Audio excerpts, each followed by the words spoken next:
Good morning बच्चों। आज हम आपको फिजिक्स में बहुत सारा जो यूज़ करते हैं टॉपिक का, वो सब हम आपको बताने जा रहे हैं। फिजिक्स का हमारे कॉमन लाइफ में जो यूज़ वगैरह है, जो हम लोग यूज़ करते हैं वो बता रहे हैं। देखिए आपके सामने अभी 4 एग्जाम्पल्स हैं। सबसे पहला एग्जाम्पल्स है यूज ऑफ रोबोट्स। रोबोट के बारे में आपने थोड़ा मोड़ा सुना होगा, लेकिन आइए हम आपको अच्छे से एक्सप्लेन करते हैं। रोबोट्स का शेप बहुत तरह का होता है, जैसे जानवर की तरह भी हो सकता है, लेकिन मेनली होता है आदमी की तरह। ये एक प्रकार का मशीन है बेटा, मानव मशीन कह सकते हैं, मतलब ह्यूमन मेड मशीन। और आदमी की तरह इसका जनरली शेप होता है, लेकिन ये है मशीन और इसको रिमोट कंट्रोल से चलाया जाता है। इससे बहुत तरह के काम लिए जाते हैं। बात करते हैं जैसे अभी मतलब मैन है, एक आदमी है, तो कहीं पे मान लीजिए कोई एक्सपेरिमेंट हो रहा है जहाँ का टेम्परेचर 100 डिग्री सेल्सियस है, वहाँ डायरेक्ट नहीं रह सकता है, बट ये रोबोट वहाँ रह सकता है। हम लोग का बॉडी 100 डिग्री सेल्सियस को नहीं घिस कर पाएगा, लेकिन ये घिस कर लेगा, क्योंकि ये मेटल का बना हुआ है। नॉर्मली कहिए कि एक प्रकार का मशीन है, तो ये घिस कर लेगा। जैसे अभी एक नॉर्मली बात करते हैं, हम सभी लोग अभी कोरोना से परेशान हैं। यदि डॉक्टर जो जा रहे हैं वो सब इन्फेक्टेड हो जा रहे हैं, बहुत सारे डॉक्टर, तो डॉक्टर एक आध बार देखने आते पेशेंट को, और यदि हम लोग रोबोट का यूज़ करें दवा देने के लिए, जाके दवा पहुंचा दे उनके बेड तक, उनके टेम्परेचर को मेजर कर दे, ये सब काम ये कर सकता है, तो बहुत कम डॉक्टर्स इन्फेक्टेड होंगे। बहुत सारे कामों को ये करता है, जो ह्यूमन डायरेक्ट नहीं कर सकता उसको ये कर देता है। और हमारे इंडिया में सोफिया नाम का एक कंप्यूटर बहुत ही फेमस हुई थी। और तो रोबोट्स का आगे बहुत सारा फ्यूचर है। रिसर्च के लिए देखिएगा, इस रिसर्च के फील्ड में इसको पढ़ाया जा रहा है। इन दिनों बहुत ये फेमस हो रहा है रोबोटिक टेक्नोलॉजी। उसके बाद आइए journey to the moon with control from the ground. Journey to the moon, journey means क्या? ट्रेवल करना, यात्रा की बात हो रही है। आप जानते होंगे कि बहुत सारे स्पेसशिप अर्थ से मून पे गए हैं। तो अर्थ से मून पर जो स्पेसशिप का मूवमेंट होता है, तो उसमें डायरेक्ट नहीं चला जाता है बेटा। और इसमें सबसे पहले सोवियत संघ ने, यानी रसिया ने लूना 2 नाम का एक स्पेसशिप लॉन्च किया था, और वो स्पेसशिप आपको मून पे गया था। तो स्पेसशिप का जो मूवमेंट होता है, ऐसा नहीं है कि उसमें ड्राइवर बैठा हुआ उसको ऑपरेट कर रहा है एक बस की तरह, नहीं बेटा।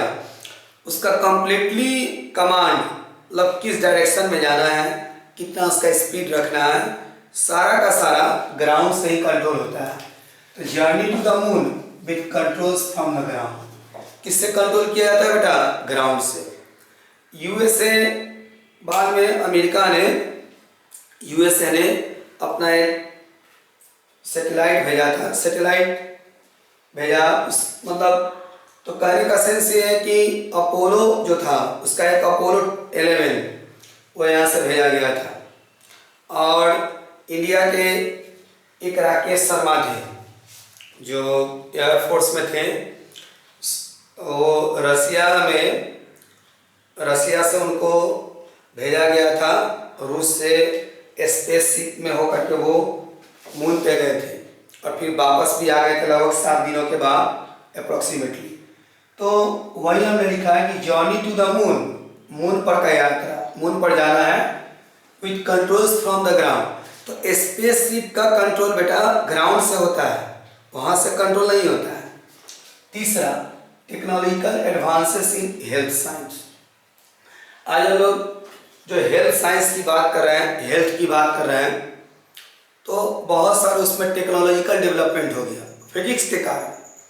जैसे हम लोग के आँखों में जब प्रॉब्लम्स होते हैं, जैसे देखने में विजिबिलिटीज, मतलब सिलियरी मसल्स, आप सुने होंगे, सिलियरी मसल्स का फ्लेक्सिबिलिटी घटने के कारण, डिक्रीज करने के कारण हम लोग को चश्मा पहनना पड़ता है।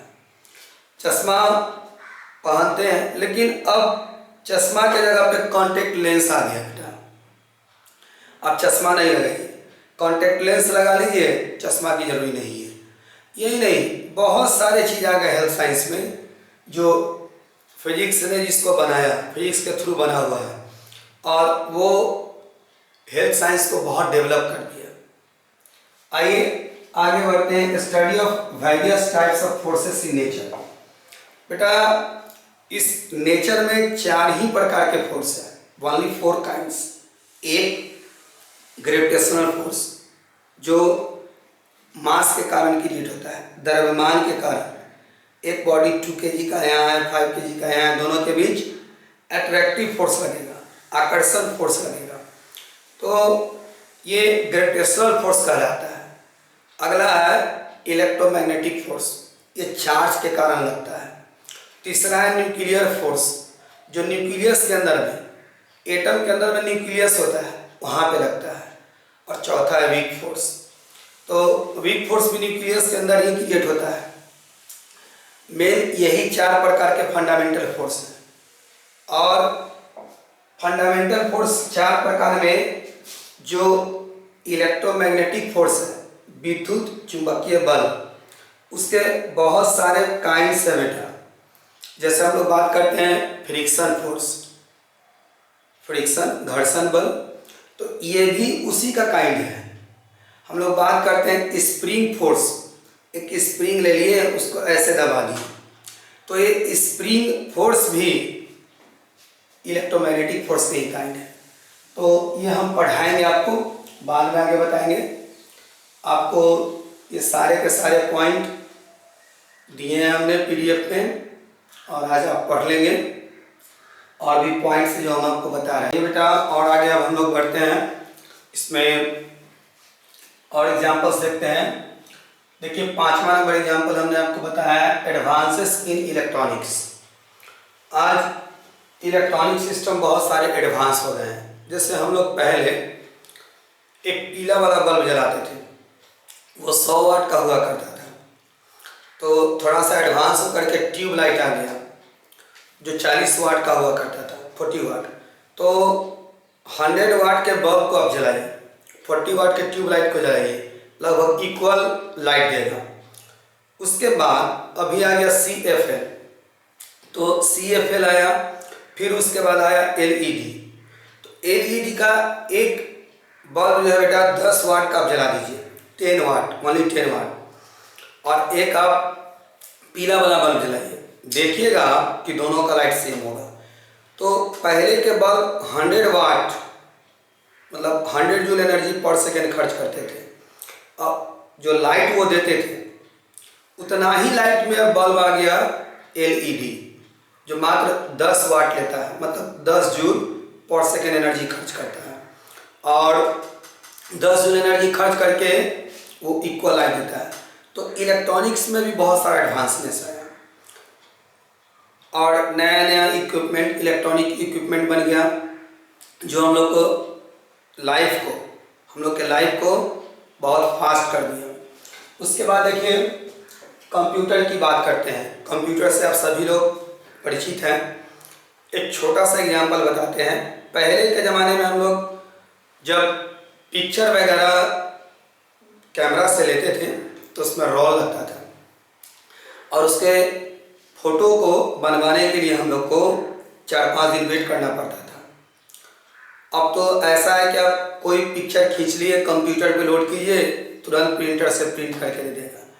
तो कंप्यूटर ने हम लोग के लाइफ को बहुत फास्ट कर दिया, हर चीज़ को हम लोग कंप्यूटर से कमांड करने लगे हैं। उसके बाद देखिए बात हो रही है लेजर्स का।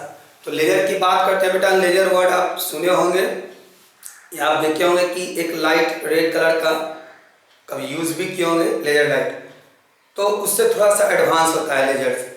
जैसे आपके पेट में यदि स्टोन हो गया, पेट में स्टोन करने का मतलब कि गॉल ब्लैडर में किडनी में। तो लेजर ट्रीटमेंट के थ्रू लेजर से एक छोटा सा होल करके सारे स्टोन को बाहर निकाल दिया जाता है। तो हम लोग के लाइफ को ये सब एडवांस किया, आगे बढ़ाया, अपग्रेड किया।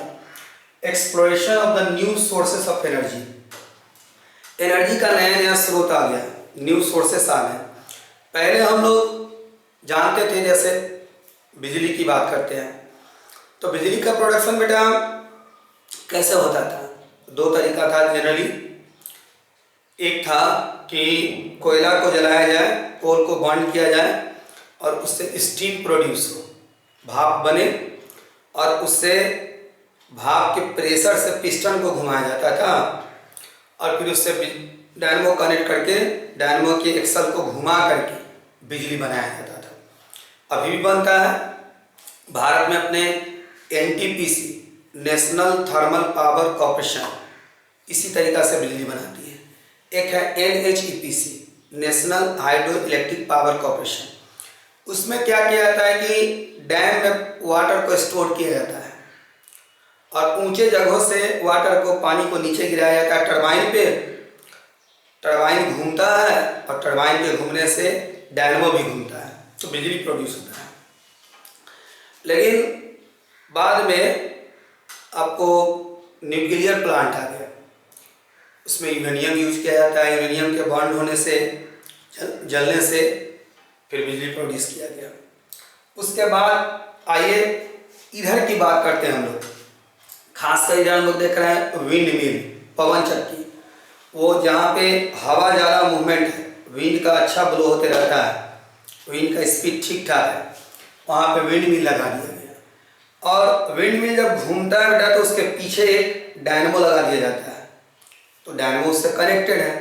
विंड मिल घूमेगा तो वैसे डायनमो का आर्मेचर भी घूमेगा, मतलब एक्सल घूमेगा मान लीजिए, तो वहाँ बिजली प्रोड्यूस होता है। ये नया नया सोर्स ऑफ एनर्जी है। सबसे ज़्यादा फेमस सोलर एनर्जी।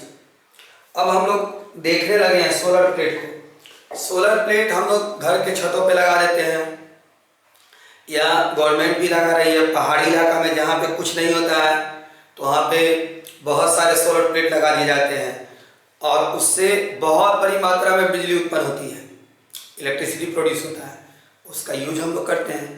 तो नया नया सोर्सेस ऑफ एनर्जी आने लगा।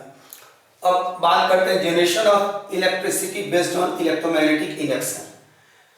माइकल फ्राडे का नाम आपने सुना होगा, इंग्लैंड के रहने वाले थे। तो माइकल फ्राडे साहब ने इलेक्ट्रोमैग्नेटिक इंडक्शन का खोज किया। इलेक्ट्रोमैग्नेटिक इंडक्शन क्या है कि जब किसी लूप को, जैसे तांबा का एक लूप है घेरा पूरा, उसको मैग्नेटिक फील्ड में हम लोग घुमाते हैं तो उसमें करंट प्रोड्यूस होता है, मैग्नेटिक फ्लक्स चेंज करता है। हम आगे आपको पढ़ाएंगे। तो जनरेशन ऑफ इलेक्ट्रिसिटी, जो इलेक्ट्रिसिटी का जो प्रोडक्शन होता है वो इलेक्ट्रोमैग्नेटिक इंडक्शन पे आधारित है। जब वो लूप घूमता है तो उसमें करंट प्रोड्यूस होता है। इसी घटना को हम लोग इलेक्ट्रोमैग्नेटिक इंडक्शन के नाम से जानते हैं। तो इलेक्ट्रोमैग्नेटिक इंडक्शन के बारे में भी पढ़ना है, हम आपको बताएंगे। फॉर ट्रांसपोर्टेशन, ट्रांसपोर्टेशन का मतलब होता है बेटा एक जगह से दूसरे जगह जाना। तो एक जगह से दूसरे जगह जाने के लिए हम लोग कार का यूज़ करते हैं, ट्रेन का यूज़ करते हैं, एरोप्लेन का यूज़ करते हैं। तो इसमें कौन सा इंजन लगा हुआ रहता है? इंजन ही तो उसको मूव कराता है। पहले रेलगाड़ी में स्टीम इंजन यूज होता था, अब तो लगभग ना के बराबर है, खत्म हो चुका है। स्टीम इंजन के जगह पे आ गया डीजल इंजन। कार वगैरह का हम लोग का जो मैक्सिमम इंजन होता है वो पेट्रोल इंजन होता है। तो डीजल इंजन, पेट्रोल इंजन ये सब आ गए और इससे हम लोग कार में, बस में, एरोप्लेन में लगा लिए और इससे एक जगह से दूसरे जगह जाने के लिए हम लोग यूज़ करते हैं। और आइए नंबर 9 हम आपको बताते हैं फॉर कम्युनिकेशन। कम्युनिकेशंस का मतलब होता है कि अपने मैसेज को एक जगह से दूसरे जगह पे पहुंचाना। तो हम लोग अपने मैसेज को पहुंचाने के लिए जैसे रेडियो यूज़ करते हैं। मान लीजिए कि रेडियो पे कोई हम लोग न्यूज़ सुन रहे हैं, मुंबई में कुछ हुआ तो हम लोग बिहार में जान जाते हैं, पूरे इंडिया के हर स्टेट में जान जाते हैं कि हम मुंबई में ऐसा हुआ। तो रेडियो मैसेज को एक जगह से दूसरे जगह ट्रांसफ़र करता है। रेडियो के बाद है टेलीविज़न। मान लीजिए अमेरिका में कुछ हुआ, उसको डायरेक्ट हम लोग टेलीविज़न पे देख लेते हैं। आईपीएल किसी दूसरे कंट्री में हो रहा है, इंडिया में हो रहा है, दूसरे कंट्री वाले उसको देख लेते हैं। फिर मोबाइल की बात करते हैं, पूरे वर्ल्ड में कहीं भी हम लोग मोबाइल से बात कर सकते हैं, अपने मैसेज को ट्रांसफ़र कर सकते हैं। तो ये इसमें जो भी मैसेज को सेंड किया जाता है बेटा, वो इलेक्ट्रोमैग्नेटिक वेव के रूप में ट्रांसफ़र किया जाता है, विद्युत चुंबकीय तरंग के रूप में।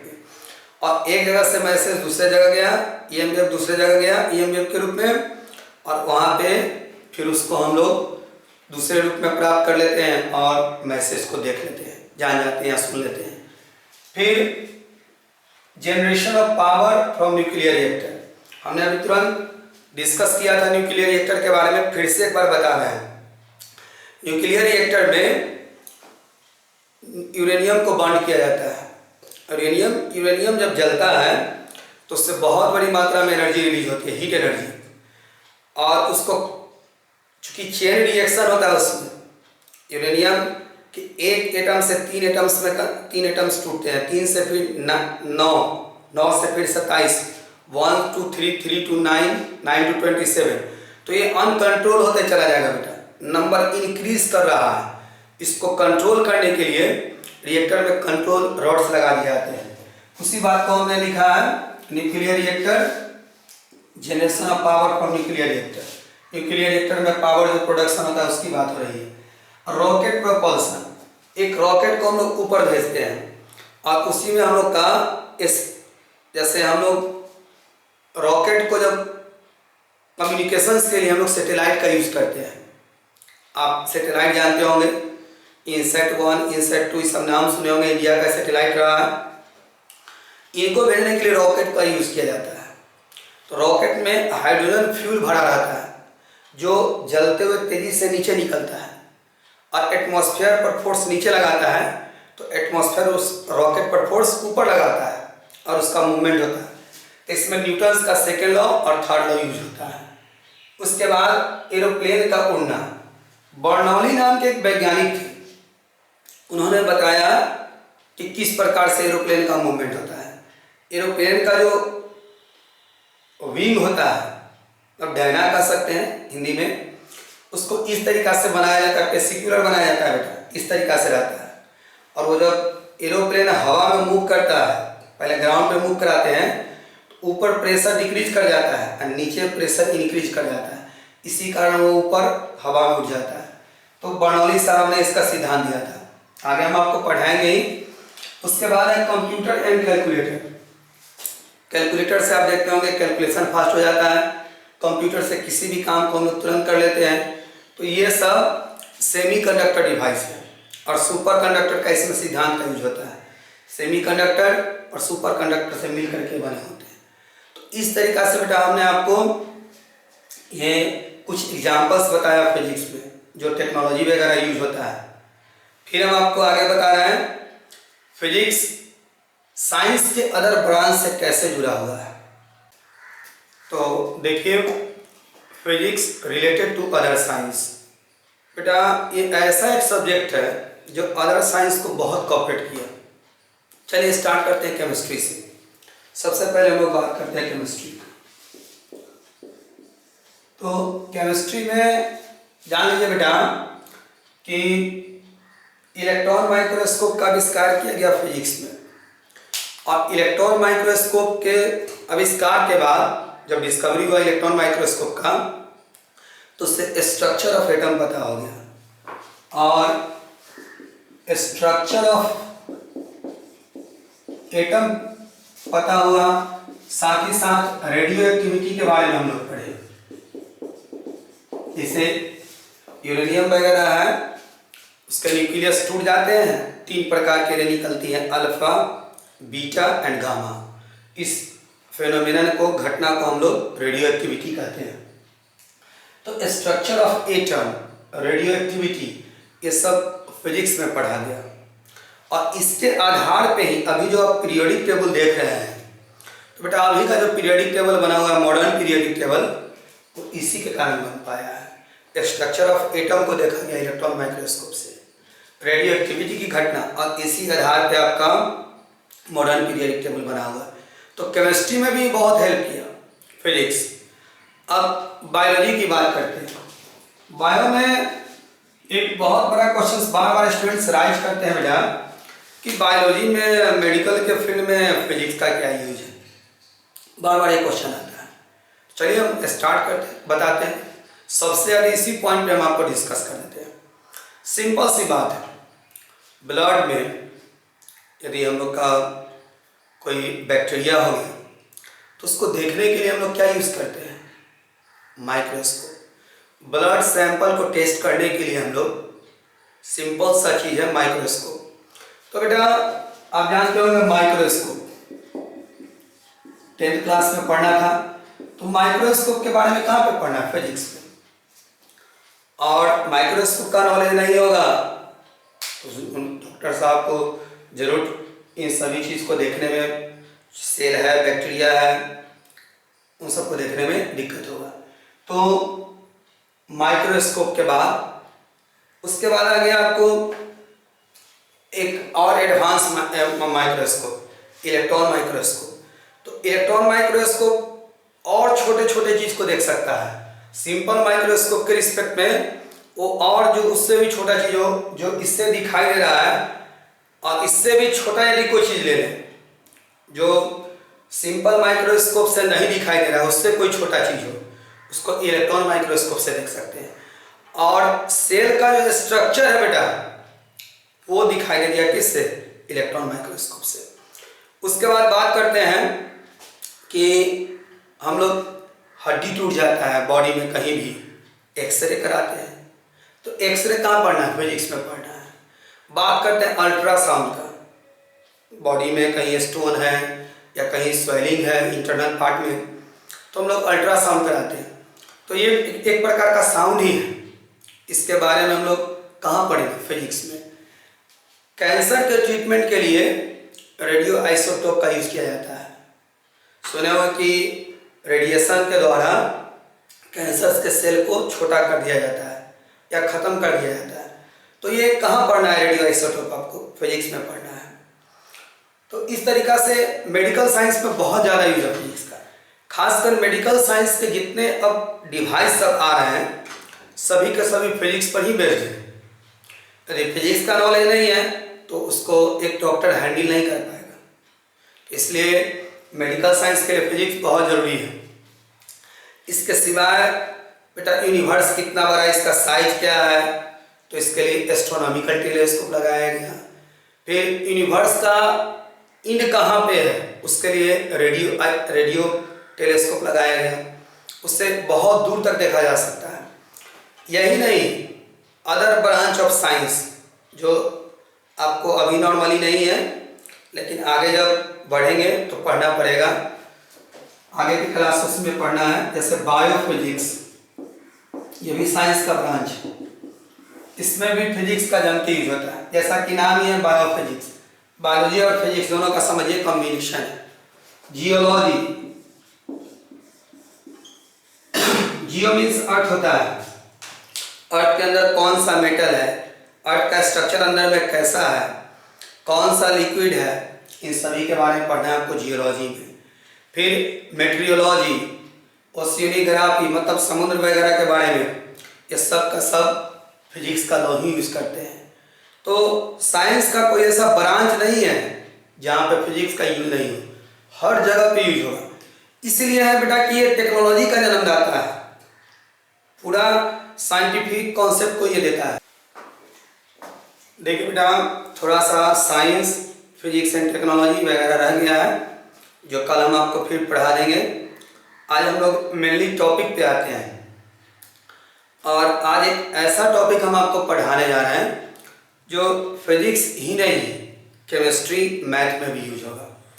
तो मेरे बहादुर बेटो, आप लोग जम करके मेहनत करके पढ़ना शुरू कीजिए और अच्छे से मेहनत कीजिए और एक बहुत बड़ा मुकाम हम लोग को हासिल करना है। खासकर रिसर्च के फील्ड में जरूर जाना है, ये दिमाग में रखना है आपको।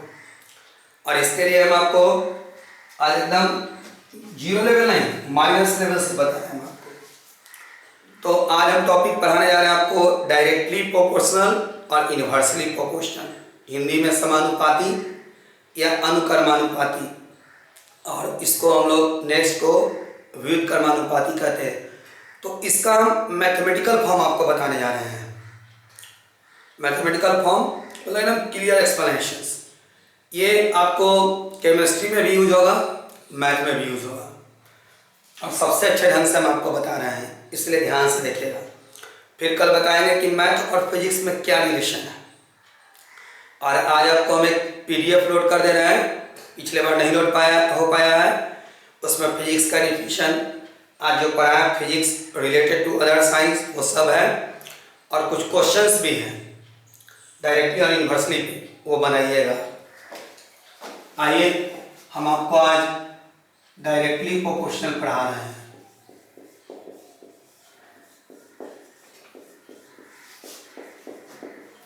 डायरेक्टली प्रोपोर्शनल, हिंदी में इसको हम लोग समानुपाती या अनुक्रमानुपाती कहते हैं।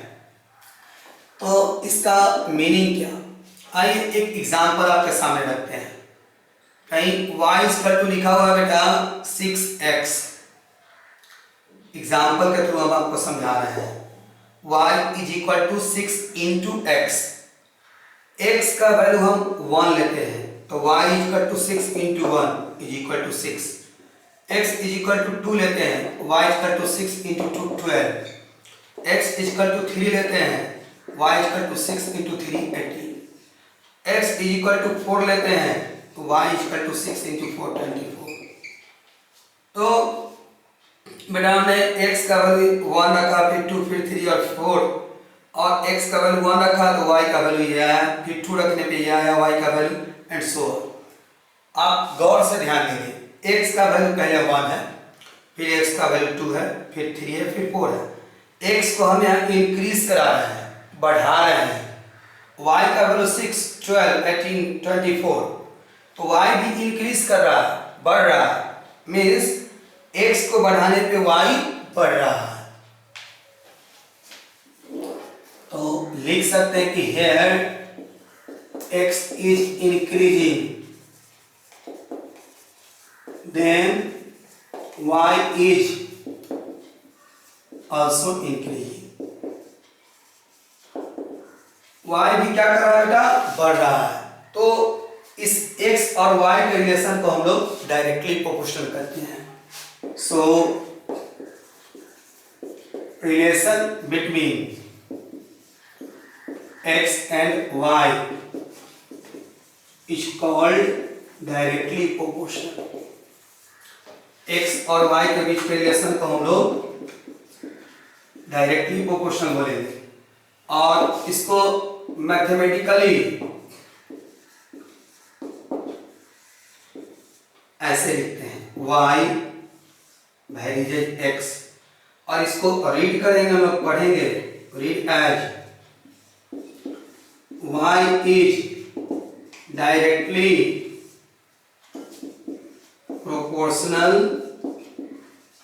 To x। y is directly proportional to क्या बेटा, x।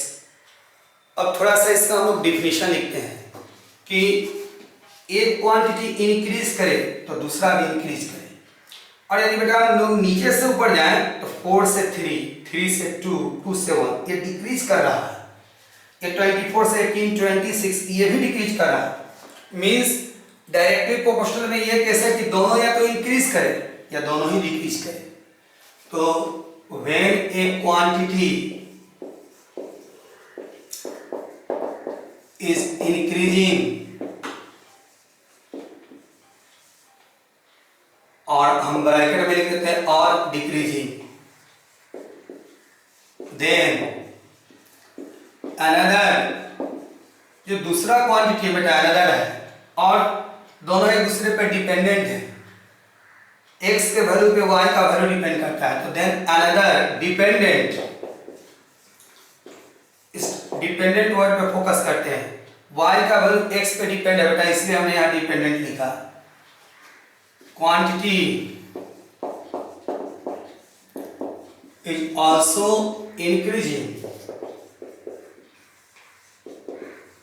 देखिए हमने यहाँ इंक्रीजिंग लिखा तो यहाँ भी इंक्रीजिंग, ब्रैकेट में और डिक्रीजिंग है, तो यहाँ भी और decreasing. Then relation between them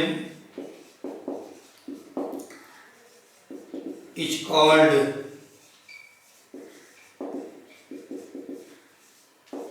directly proportional. और अब आइए बेटा हम आपको इनवर्सली प्रोपोर्शनल पढ़ाते हैं। इसको हिंदी में हम लोग व्युत्क्रमानुपाती बोलते हैं। तो चलिए थोड़ा सा इसका एग्जाम्पल चेंज करते हैं।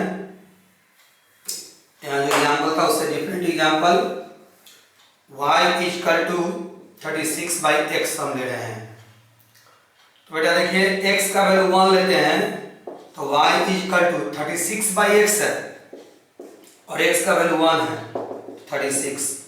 x का वैल्यू 2 लेते हैं तो y इक्वल टू 36/2 18 हो जाएगा। x का वैल्यू 3 लेते हैं तो y इक्वल टू 36/3 12 हो जाएगा। एंड लास्टली x का वैल्यू 4 लेते हैं 36/4 9 हो जाएगा। इस एग्जाम्पल को देखा जाए बेटा, x का वैल्यू हमने 1 लिया, देख लीजिए, फिर 2 लिया, फिर 3 लिया, फिर 4 और y का वैल्यू हमने कैलकुलेट किया इतना इतना इतना ये सब आया। तो x का वैल्यू पहले 1 फिर 2 फिर 3 फिर 4, x इंक्रीज कर रहा है। y का वैल्यू 36 18 12 एंड 9 ये डिक्रीज कर रहा है। तो x के इंक्रीज करने से y डिक्रीज कर रहा है। तो हम लोग अब खुद लिख सकते हैं कि यार x is increasing then y also हटा देना है या डिक्रीजिंग कर देना है। x is increasing then y is decreasing. So relation between x and y is called directly नहीं बेटा, इनवर्सली यहाँ लिख देना है, इनवर्सली प्रोपोर्शनल। और मैथमेटिकली यहाँ ये चेंज हो जाएगा 1/x लिखाएगा। और read as y is directly नहीं बेटा, यहाँ इनवर्सली आप लिख देंगे प्रोपोर्शनल टू x। अब इसके डेफिनेशन की बात करते हैं। ये इंक्रीज किया तो ये डिक्रीज किया, तो when A quantity is increasing और इधर से जाए तो ये डिक्रीज तो ये इंक्रीज और decreasing, then another dependent quantity y का वैल्यू किस पे डिपेंड है बेटा, x पे, तो ये डिपेंडेंट क्वांटिटी है। कौन, y, क्योंकि ये x पे डिपेंड करता है। Another dependent quantity is also हट जाएगा, यहाँ डिक्रीजिंग हो जाएगा, डिक्रीजिंग। और डिक्रीजिंग की जगह पे यहाँ पे ब्रैकेट में इंक्रीजिंग हो जाएगा। Then relation between them is called directly नहीं बेटा, यहाँ इनवर्सली हो जाएगा। तो इस तरीका से आप इसको नोट कर लीजिए। और आपके PDF आज हम भेज रहे हैं, उसका लिंक भी भेजेंगे। ओपन करके उसमें कुछ क्वेश्चन से बनाइएगा और जो नहीं बनेगा तो आप हमको कमेंट सेक्शन में बोलिएगा कि सर कितना नंबर, हम बता दिया करेंगे। जैसे पेज नंबर 1 पे तो फिजिक्स का डिफिनेशन वगैरह है। पेज नंबर 2 पे आप जब जाइएगा तो क्वेश्चन नंबर 3 और 4 आपको बनाना है। आप नोट करें बेटा question number 3 and question number 4 और इसको आपको बनाना है और बना करके आप देखिएगा। जो नहीं बनेगा वो कल हम बताएंगे आपसे, कमेंट सेक्शन में लिख के हमको भेजिएगा। और आज इतना ही तक बेटा, ठीक ना, ओके, थैंक